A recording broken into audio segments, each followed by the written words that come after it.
Hi there everyone, Lars here with a short writer's review for The Owl House Season 2, brought to you by Camille's Harem. Not just a podcast for novice writers by novice writers, but also a YouTube channel by novice writers for novice writers. Because writing is an adventure, it's more fun with friends. Now, you might be wondering, how can I give a review of Season 2 before it has even aired? Not to fear, it's magic! What's going on? What is this? Oh, this is so cool! What I want to do is I want to review the new opening and what we know about the upcoming episodes and how it all fits into the previous season and the review I have already done for Season 1 of The Owl House. First of all, this new opening, it just brings an instant smile to my face. Being able to hear that opening music again and just knowing that we're returning to the Boiling Isles, this is just awesome. I love this show. However, that being said, the first half of the new opening lacks a lot of the movement and energy that the Season 1 opening had. But in exchange, we do get a greater focus on Luz and her friends.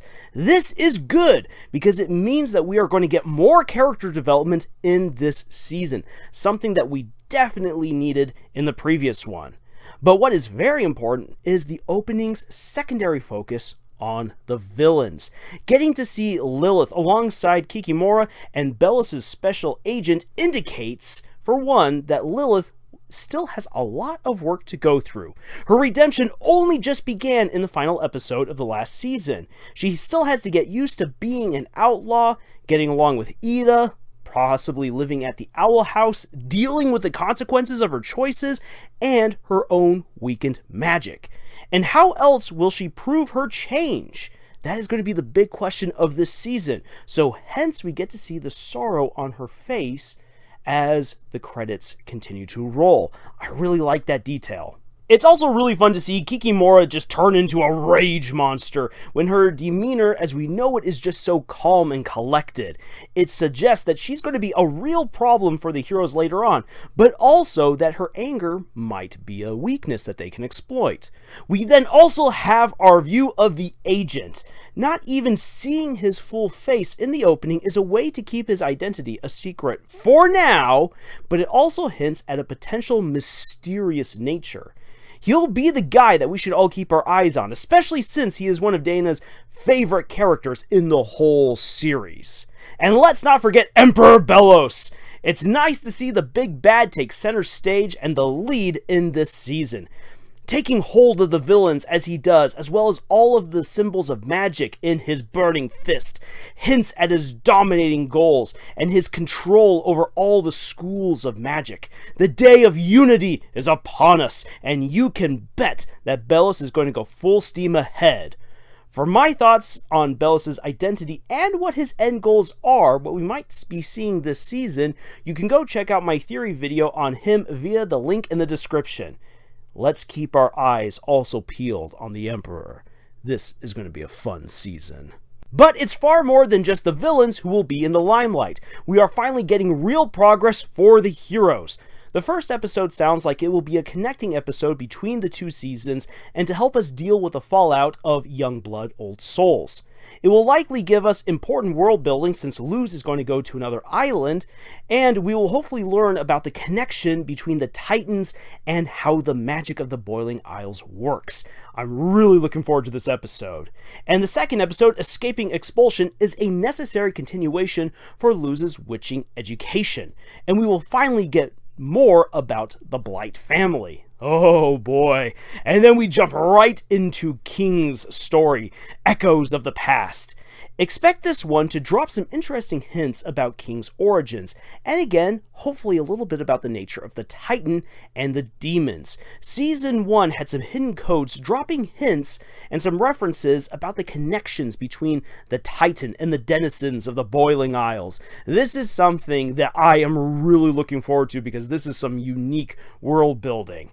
The next two episodes that we will get, at least so far as we've been told, are there for character development, bringing some light to Ida and Lilith's past, and also giving Gus much needed time to grow as a person. He served just way too often as the literal cheerleader and often one-off joke that was just along for the ride.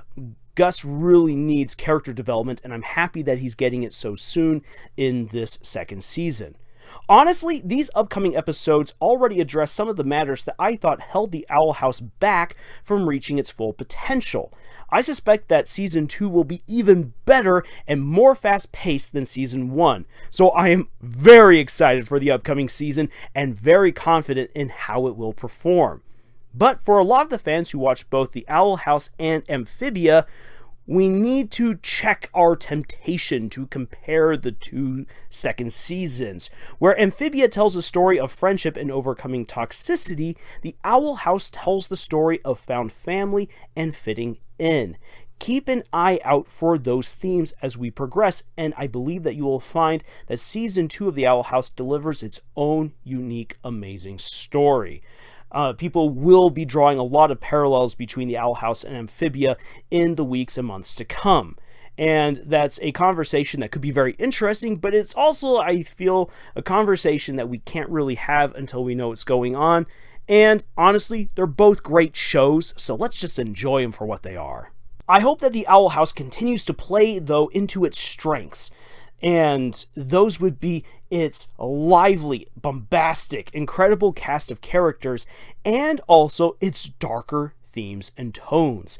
This show is at its best when it's unafraid of being dark. Episodes like The Intruder, Agony of a Witch, and New Blood Old Souls are wonderful examples of what the Owl House can do when it just lets loose on these things. And that's going to do it for my quick review. I'm strapped in and ready for the premiere. Whew! Separate Tides. Oh, this is going to be great. I'm so excited to just get back into this show. And if you would like me to knuckle down and do reviews of the storytelling of the upcoming episodes as they come out, please let me know in the comments. I would love to do that. And until then, please feel free to check out our other reviews here on the channel, and if you are a writer, we have plenty of writing advice and help for you as well, especially over at our podcast, Camille's Harem, found on Podbean, iTunes, Google Play, Spotify, the works. You can also join our community over at our Discord server. Links for all of these are down in the description. And yeah, we'd love to have you along on this journey that we call writing. And until we meet again in the Owl House, tschüss.